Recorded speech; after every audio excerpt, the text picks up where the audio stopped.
Welcome to the Motoring Podcast, your weekly discussion of motoring news. This is episode 706 on Tuesday, the 25th of August, 2026. Hello, I'm not Alan, I'm Andrew, and this week you'll hear how some want to do less and others want to do more. In new car news, you'd better like your cars from China. And in points of interest, you'll get to find out what we're going to tease you about right now. And we start with follow-up. However, for the follow-up, you're going to have to wait till the end of the show. See you and finally for follow-up. But there we go. That's enough of that tease. Straight into new news. And this is the news that Li Shufu has stepped down as the CEO of Geely Auto. This is the gentleman who created Geely itself. He also owns a large percentage in Mercedes-Benz Group, which, if you remember back to a few weeks ago, has caused a consternation in America that cars are coming in when they're owned by people from countries that they are not chums with at the moment. However, he's stepping down from being the CEO of the automotive side of things, but he's staying on in terms of the Geely overall group, where he's going to stay as the CEO and chairman of that. What it will mean, though, is, and I do apologize for anyone who can speak Chinese properly, I'm about to butcher some names here. Strap in. The new chairman of Geely Automotive will be An Congui. He's also the CEO of Zeekr. Gui Zhengui will move from his current role as CEO to vice chairman because Li Donghui has left that position. And then that means that the new CEO will be Jerry Gan. And the quote here is in this Electrive article that he will lead the group's operational effectively and support the execution of the group's long-term strategic objectives. There we go. Lots of moving around. There'll be more stories on Geely as we go on. But for such a large company and how important China is these days in the automotive landscape, thought you should hear about what sounds like a surprise move to us Westerners. Maybe it was more well known in that market that was what was going to happen. Okay, we will move on to General Motors. And last year we talked about how they were going to bring CADILLAC back to the UK. However, we're a year on and there's still no firm plans of bringing CADILLAC back to the UK. There's lots of talks about rapidly evolving marketplaces and other quotes that are in this Autocar article. I think what's happened is they've seen how the Chinese have stolen a march because they were going to come in with their EVs aiming at the likes of the premium market. And I think they've found that the Chinese are coming in below and now coming into the premium market, although question marks remain on how successful they'll be with that just at the moment, for the time being as well. That's not to say they won't be, but also that the incumbents have brought out new and improved vehicles. Mercedes have just brought out a raft of vehicles with huge mileage ranges and improvements all round. BMW are getting rave reviews for their latest i-Series vehicles. The market has got tougher since when they were possibly coming last year. This means that they're still umming and ahhing. I wouldn't be surprised if we never see them here. To be honest, they're going to have to come with a massive marketing campaign to explain why they're worth people buying their cars, why they're going to stick around, because they left last time. People's trust, like we have said recently about Chinese vehicles, especially when some have gone under and the landscape is looking much tougher for the Chinese brands, particularly at home, and that's why they've rushed overseas to try and increase their profits. They disappear, so why should we be spending our money and be left out of pocket?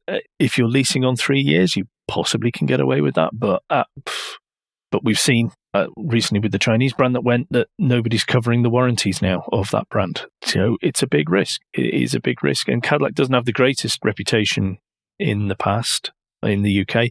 However, how much that matters nowadays when it's electric, I'm not so sure. Anyway, back to Geely, and we're going to Europe this time. And Geely is going to manufacture some of their higher priced models in the European Volvo plants starting from 2028, according to this Electrive article. We've discussed this sort of thing previously because it is a great way to get around the EU's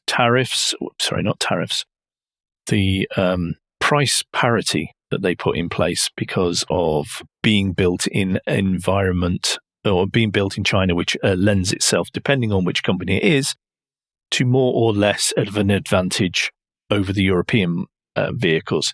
What Geely will need to then do as well is set up the supply chain, because the supply chain needs to come from Europe as well. You can't just bring over crates of vehicles and build them here and then sell them for less. That is spotted as part of as a negative and will be penalised in the way they do their tariffs. However, there is some capacity in the Volvo plants, and they're looking at the likes of Zeekr and Lynk & Co, because they are much more towards the premium. They are very much the premium end of the market. And it'll be interesting to see if European and possibly UK buyers go that way rather than stick with the usuals, because car buyers are conservative with the small c anyway.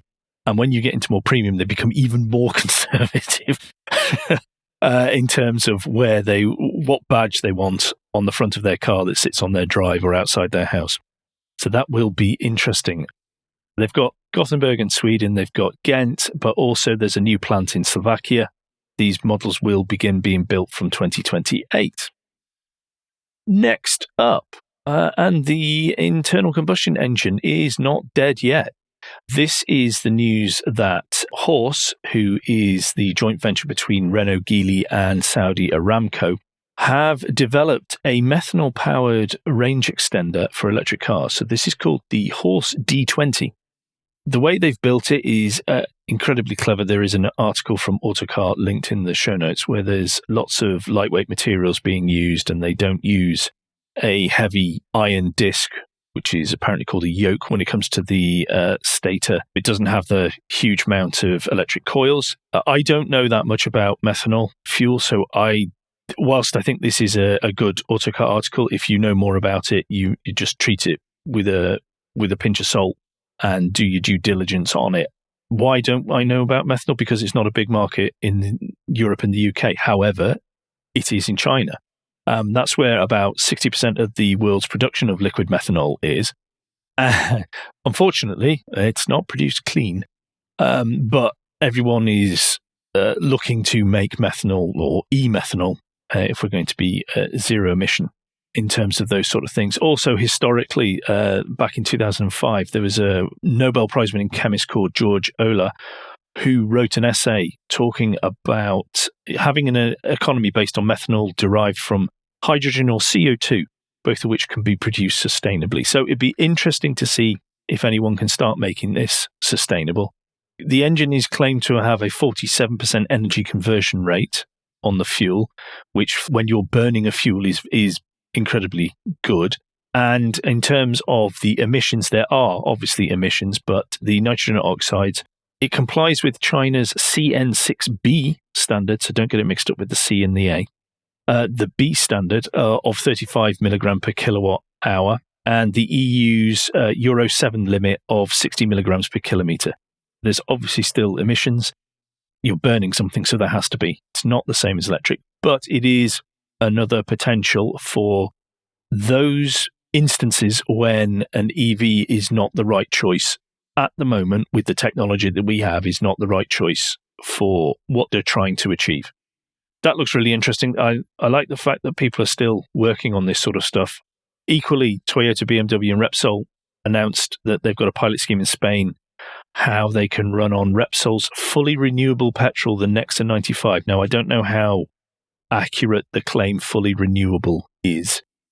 I'm not sure on that, because as with all this sort of technology, there are times when there's lots of terminology, jargon and words used that maybe implies something that it's not quite. I'm sure there are people who will have a better understanding of the wording and terminology and if this is accurate, but I just thought I'd bring those two to your attention. Another thing to bring to your attention, we've mentioned this before, and it possibly could have been and should have been a follow-up, but JAECOO and OMODA have, since Lawrence Whitaker, who is the CEO of Warranty Wise, posted on LinkedIn about just how many elements of their warranties for the JAECOO and OMODA warranties don't actually sit in the 7-year headline bit. There are many that are only 3 years or just 40,000 miles. Plus, there's some bits that are not even that much. For example, the remote control key only covered for 1 year and 20,000 miles. However, there's things like air conditioning compressor, alternator, ball joint, brake calipers, catalytic converter and exhaust system, suspension dampers, fuel injectors, infotainment system, seat upholstery, timing belts, water pump and wheel bearings, amongst quite a few more there that I'm not just going to run through everything. I nearly did, but I didn't quite. They are only 3 years or just 40,000 miles covered on the warranty. We've talked about this. This is why we now say make sure you read the warranty if you're buying a new vehicle. I don't care which manufacturer it's from, which market they're predominantly in. Always read the warranty so you know what's being covered. But they have apparently spent 2 years listening to customers, retailers, and after-sales partners. And now they have added much of, but not all, of those elements that were in the 3 year 40,000 to the 7 year 100,000. That's good. Well, it's not all of it, because some of it, like the rubber, bushes and rubber components, moves from 7 years to 60,000. Ball joints are 7 years to 60,000. So it's not quite all the way up there. But again, we have to go into all these things. If you're going to buy something, do your due diligence, do your research and find out. But it's good to see that a difference can be made if we point out things that we do not feel are right and should be changed and are not fair on us as consumers. So well done, Lawrence, for bringing that to everybody's attention. That was a great bit of work there. And well done, everyone else who amplified that. Some not completely unexpected news from JLR. They have delayed the electric Defender. Now, they're delaying the electric Defender because they have put a 2-year pause, according to reports, on the redesign of the Defender. The Defender was first shown off in 2019, and that architecture is not suitable for them to change it into an electric vehicle as well as hybrid. The JLR have made that clear from the start, which is fine. But it was expected that the redesign would happen 28, 29, but that's now pushed back into 2030 at least. And that means that, well, one, the Defender's going to carry on for a lot longer than people anticipated, but also that only the electric Range Rover and the Mercedes-Benz G580 with EQ technology are going to be the electric off-roaders predominantly of choice until the Chinese turn up with some options, I am sure. However, they are still going ahead with the what is dubbed the Baby Defender, which is a smaller electric model, and that's expected to be around £40,000 when it comes out. That may go up, I would imagine. It's JLR after all. Why is this happening? Well, they've announced how they're going to be cutting costs. They've had a tough 18 months. They've had a cyber attack and the ramifications of that. There's also tariffs. And this article gets this all wrong in here because it talks about how, this is from Electrive, and it suddenly talks about how Keir Starmer managed to get a cut on UK-built vehicles up to 10%. That's fine, but the Defender's not built in the UK anyway. That doesn't matter. What that has led to is I think we discussed this last week or the week before, is JLR are doing a deal with Stellantis to build the Defender over there in the Stellantis plants, which have capacity. This is a big problem across the globe. There's lots of capacity out there and these very expensive plants because people are not buying the vehicles because stuff is so expensive. Okay, we're going to have the last piece in the first part of the show. Not much news this week, therefore it's not a massive show.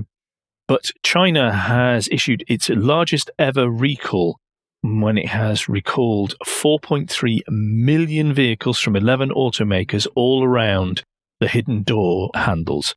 In 2027, they are banning them outright from new vehicles, but it looks like they have decided it's not just a case of banning them in the new. They need to improve what is happening with them in the event of an emergency situation in the now.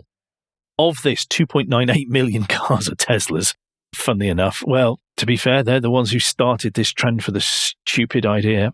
But what it is there's going to have to be stickers put up, and there's going to have to be changes to software so that if there is a loss of power, which is the fear, and which is what has caused problems in accidents across the globe, that if there is a loss of power and people do not know where the manual release is for the car they are driving, and let's not forget in Teslas, that changes in every model, which is brilliant work, lads, that if you don't know where that emergency release is, then there is the chance that you will be trapped in, and there is ultimately people's lives have been lost as a consequence of this.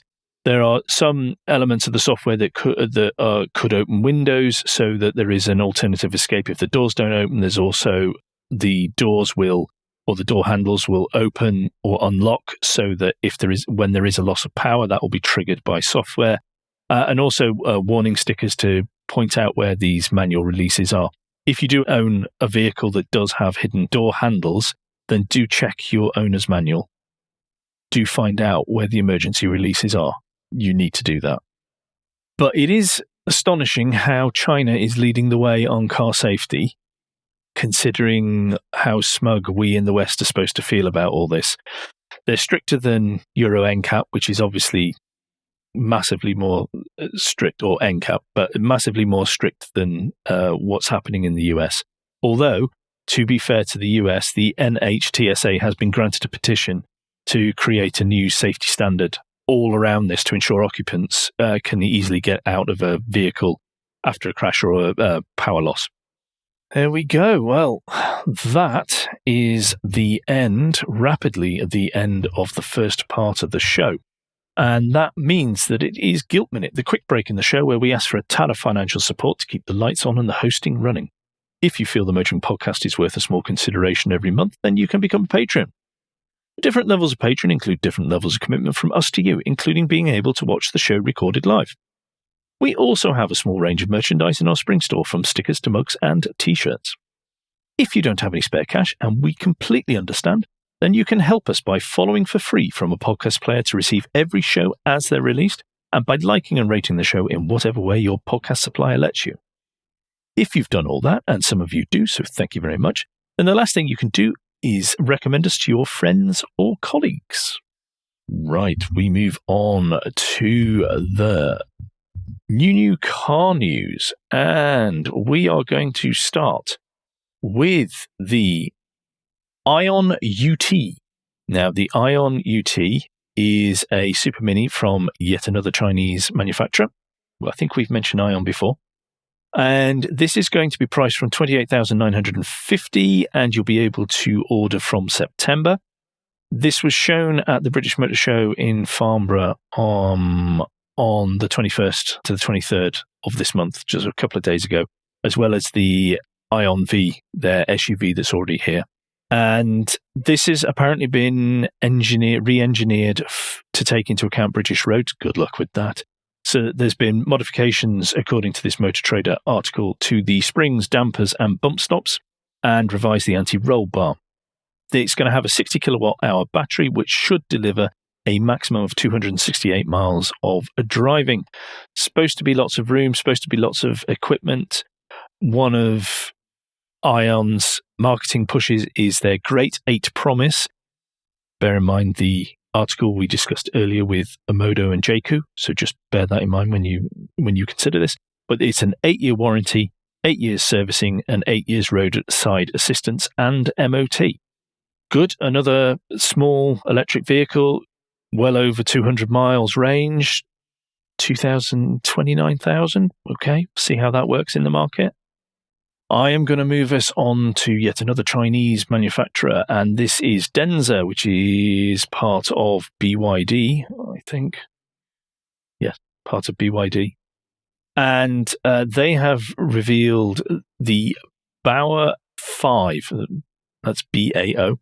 This is a chunky-looking SUV. Think look a bit like a Defender, a bit like a Land Cruiser. And it's going to have Defender and Land Cruiser prices as well, which is a bit of a surprise, I have to say.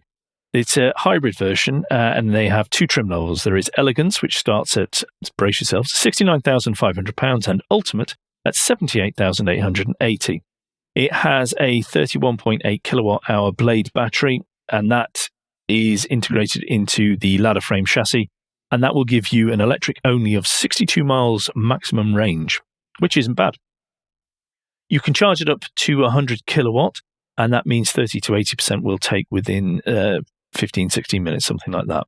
So it does have full off-road capabilities, and there are 16 driving modes for various environments and services, and you can have a choice of 7 colors.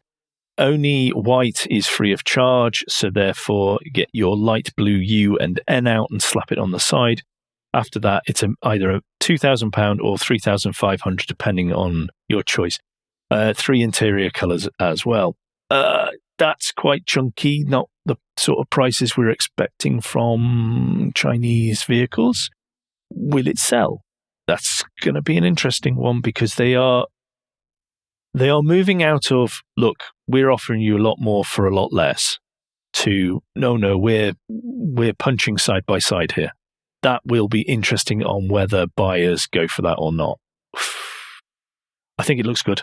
I do. I mean, it's very much a design of now in the chunkiness, which I like. But we'll see how that one goes. Okay, something a little bit more out there, and there is going to be a 2-seat mid-engined, he says with lots of air quotes, electric sports car, which is inspired by the Lancia Stratos, and it is called the SC01. It comes from the small sports car company which Mark Cotton founded in the UK. He then approached Feng Xiaotong to build it, because they have a reputation in China of restoring and upgrading modern classics. And this is going to be priced around £50,000. It's going to be right-hand drive, and it's got its own space frame chassis. Like I said, the 2 seats, there's an electric motor in each axle. I think it looks great.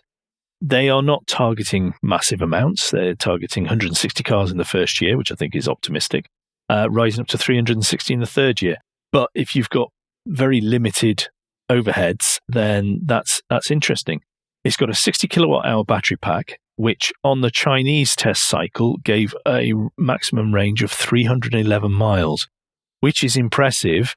Now, if you can make this fun to drive, if you can make it engaging, but even if not terribly engaging, but you've got mileage like that, then it's an alternative on the company car spec list if you are senior management, that's for sure. Great, brilliant. Somebody's doing something like this and giving a range like that as well. I mean, there's lots of punchy quotes in this Autocar article saying that the people behind it are going, the car Lotus should have made, and things like that, which, okay, yeah, all right, let's see if you can back that up, though. Okay, we go on to points of interest, and we have a lunchtime read from Evo. It's been a while since we've had one from Evo. And this is called Lamborghini Miura, How the Original Supercar Was Willed into Existence. And this goes on about how it came to be, as well as how you could argue, although looking out the podcast possibly suggested otherwise, but I think that's on our ages as much as anything, that the Miura was the first supercar out there. The photographs in this article are stunning. They are absolutely gorgeous. I mean, they're poster-worthy, definitely. Do check it out. It's a cracking read. Fabulous to find out about all the history and everything. I learned some interesting facts in here, interesting information. Wonderfully written, as you would expect from Evo. Do click the link in the show notes. Do enjoy that one. Now we have a list of the week that is titled The Best Cars Ever Made in Austria. You weren't expecting that, were you? I probably should have said that for Spain. Anyway, there are 31 slides in this Autocar slideshow, which is working wonderfully. I am asking you, ladies and gentlemen, to click all the way to slide 30 and the Volkswagen Golf country. As it starts here, then says in the words, was a more grown-up take on the Fiat Panda 4x4. I just love these. I love the fact that there is these obscure models that we don't get anymore because it's all growth and it's all market share and it's all appeasing shareholders. But the companies used to do a niche model and go, yes, we'll have that for the couple of thousand people in the world that want that vehicle, because then it ties them into the brand, it keeps the brand loyalty, and they know that we're listening to them. And we don't get that these days because everything's trying to be the same or trying to do everything for everyone, and several times failing on everything. That's why I've picked the Golf. It's synchro. It's wonderful. In the end, they made 7,735 between 1990 and 1991. And it goes to show, because when you go through this slideshow, there's some in there that I didn't expect, but it goes to show the engineering and manufacturing specialty that Austria has and why they're key. There's others in there I did know. I'm sure Alan knew all of these were made there, particularly the more obscure ones. So that's why I picked this week, because I just didn't want to hear him just go, yes, I knew that. Anyway, let us move on to the and finally. And we teased you at the beginning of the show. We need to thank Farmer Jamie, a loyal listener to the show. We have the best listeners. We were discussing that before the show last week. We were talking about that. But thank you, Farmer Jamie, for sending in the link to this Classic Driver article that is all about the 1977 Lamborghini Cheetah concept. Ties in with the list of the week last week. And this is the origin story of the LM002 that Alan chose as his sensible car from the best from Italy. Fabulous story here. Think of it effectively as another lunchtime read. And it ultimately tells you of that time's demise of Lamborghini as a company and the things that went into that. Yeah, just nuts. Absolutely nuts. But yeah, thank you. That's brilliant. Gives us completeness now and proves that Alan was correct. To be fair, he was the one who said, there was the article that said it was the US military, and that article was right. There we go. Anywho, that means it is the end of the show. So apologies that it's a short one. Apologies, Alan couldn't make it this week. Unfortunately, just real life getting in the way once again for him, that he just couldn't get near an internet at a time where we could have recorded this and got it out to you. We should be back to normal service next week. Hopefully, fingers crossed, because there might be a complication in that, but hopefully everything will be fine and we'll be back to normal service next week. And that just leaves for me to say that don't forget, between now and next week, you can give us any feedback and share your thoughts with the show at motoringpodcast.com on Blue Sky, at Motoring Podcast on Instagram and Facebook, and on the contact page of www.motoringpodcast.com, the hub of all activities. Remember, you can support us financially via Patreon, and please leave a rating and review on Apple Podcasts, YouTube, or however your podcast app lets you do such a thing. The best way to get in touch with Alan would be via Blue Sky, where he is at AJP Bradley, that's Bradley. And you can try and get in touch with me via Blue Sky if you search for Crack Windscreen, or both of us are on LinkedIn as well. We'll be back soon, but until then, I've not been Alan Bradley, I've been Andrew Clues, and safe motoring.